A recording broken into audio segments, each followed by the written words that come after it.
আগের আদেশ তো আমি অমান্য করতে পারবো না, তাই আমার গান গাওয়া। আর গান গাওয়ার জন্য এইটুকু তালিমের আমার প্রয়োজন ভাবি, তাই আমি ম্যামের কাছে এসেছি।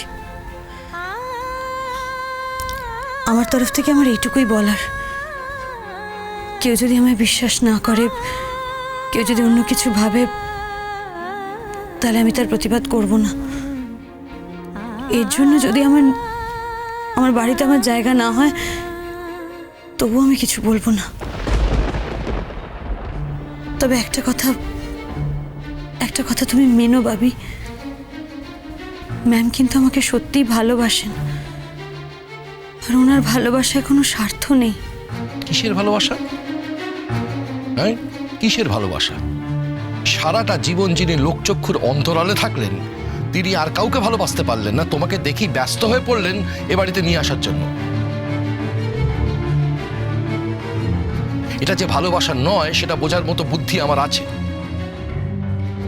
আমি শুধু বুঝতে চাইছি এর পেছনে কে আছে, কি আছে। এর পেছনে কি আছে যেদিন সেটা বলতে পারবো সেদিন আপনি কেন? কোনো মানুষেরই হম্বিতম্বি করার কোনো দাম থাকবে না।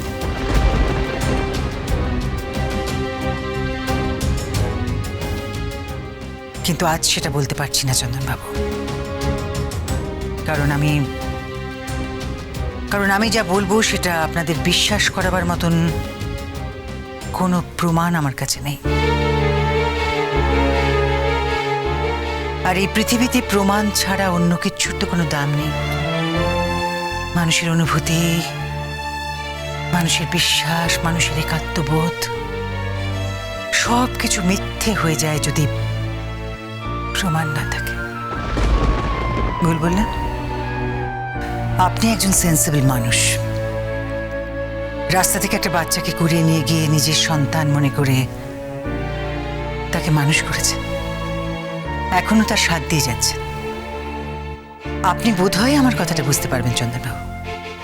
না, বুঝতে পারছিও না, বোঝার চেষ্টাও করছি না। আপনি কেন লোকচক্ষুর অন্তরালে থাকেন সেটা আপনার ব্যক্তিগত বিষয়, এবং আপনি হঠাৎ করে আমার মেয়েকে কেন এতটা ভালোবাসেন সেটা আপনার কাছে হেঁয়ালি, আমার কাছেও হেঁয়ালি। আমি আপনার কাছে রিকোয়েস্ট করছি, দয়া করে আপনার এই হেঁয়ালির বৃত্তের বাইরে আমার মেয়েকে নিয়ে যান, ছেড়ে দিন ওকে। মেঘলা, তুমি কি চাও? আমার সব চাওয়া শেষ হয়ে গেছে ভাবি, আমার আর কিচ্ছু চাওয়ার নেই। সোজা কথার সোজা উত্তর দাও মেঘলা। তুমি কি বাকি জীবনটা এখানেই থাকতে চাও, নাকি আমার সঙ্গে তুমি তোমার শ্বশুর বাড়িতে যাবে? বাকি জীবনটা? আমার বাকি জীবনটা তো এখানে কাটাবার কথা নয় ভাবি, সেরকম আমি ভাবিও নি। আমি শুধু 2টো দিন এখানে থাকতে এসেছি, গানের তালিম নিতে এসেছি। তাও অনুরাগের ইচ্ছে আমি গান গাই, তাই এসেছি। আমি তোমায় বলেছি ভাবি, এবার বিশ্বাস করা না করা সবটাই তোমার ব্যাপার। যদি তাই হয় তাহলে এক্ষুনি রেডি হয়ে নাও, তুমি আমার সঙ্গে যাচ্ছ। আমার খুব খারাপ লাগছে চন্দনবাবু। আপনি হয়তো ভাবছেন যে আপনার মেয়ে সঠিক জায়গায় পড়েনি, হয়তো ভাবছেন যে ওকে ভালোবাসার পেছনে আমাদের কোনো উদ্দেশ্য আছে। সেটা যদি আমার বিশ্বাস হয় তাহলে সেটা আমারই বিশ্বাস হবে, আপনি সেটা খণ্ডন করতে পারবেন না, তা নয় কি?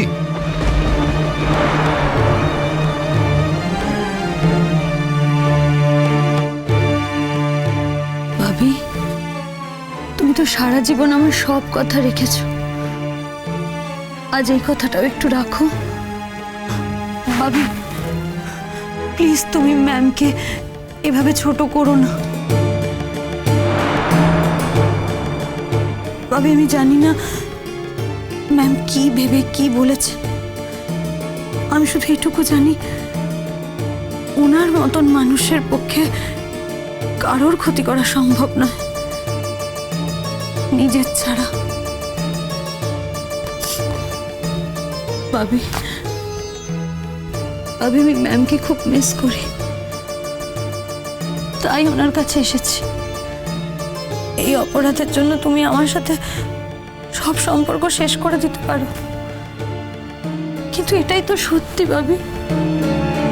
তাই তোমার কাছে আমি একটাই অনুরোধ করব, আমি যে মানুষটাকে ভালোবাসি তুমি প্লিজ তাকে ছোট করো না।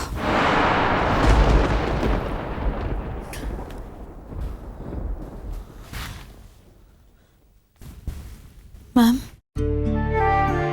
ম্যাম, আমার ভাবির কথায় প্লিজ কিছু। মেঘলা, মেঘলা তুই ফিরে যা। হ্যাঁ মেঘলা, আমি যখন তোকে কথা দিয়েছি যাব, আমি সত্যি যাব। তুই সেদিন গান গাইতে উঠে আমায় দেখতে পাবি। মেঘলা, আমি তোকে বলছি তুই সব থেকে ভালো গান গাইবি।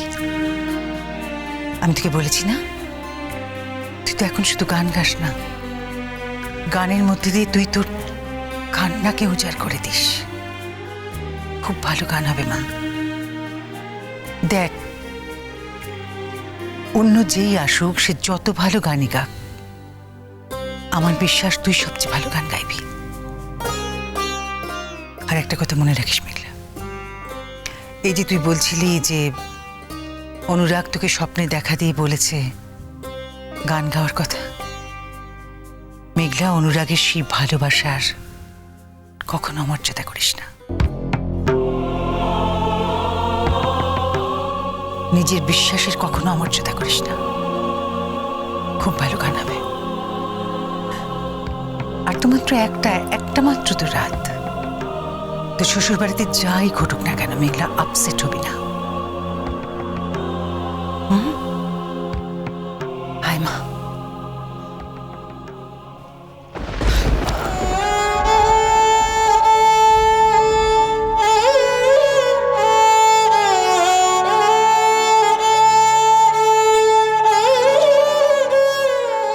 কি এমন ঘটে গেল এই কদিনে? মেঘলা মহিলাকে এতটা ভালোবাসে ফেললো, আর মহিলাও এমন ভাবে কথা বলছেন যেন কতদিনের চেনা, যেন মায়ের সঙ্গে সন্তানের কথা হচ্ছে। আচ্ছা, তখন মহিলা কি সব বলতে লাগলেন? একদিন প্রকাশ্যে বলবেন মেঘলার সঙ্গে ওর কি সম্পর্ক, ওর মেঘলার সঙ্গে কি? যা মা, এসো। আসি না, খুব ভালো হবে। যাও।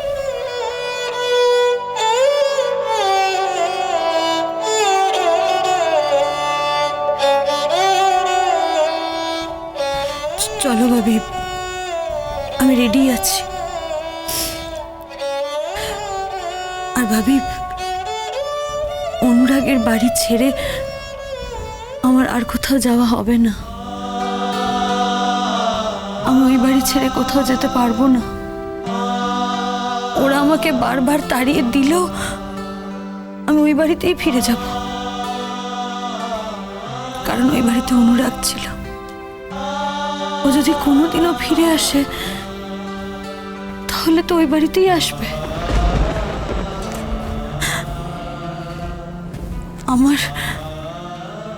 আমায় ওখানেই থাকতে হবে,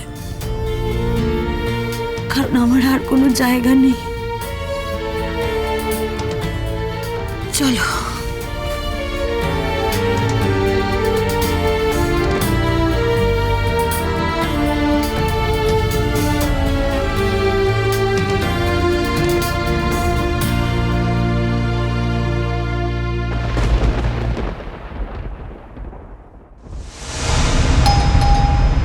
কে এসছে দেখো তো নন্দনী।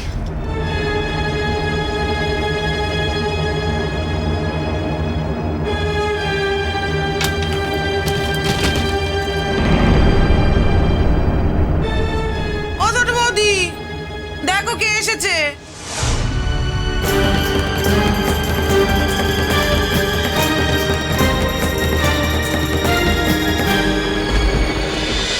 পিছে নদী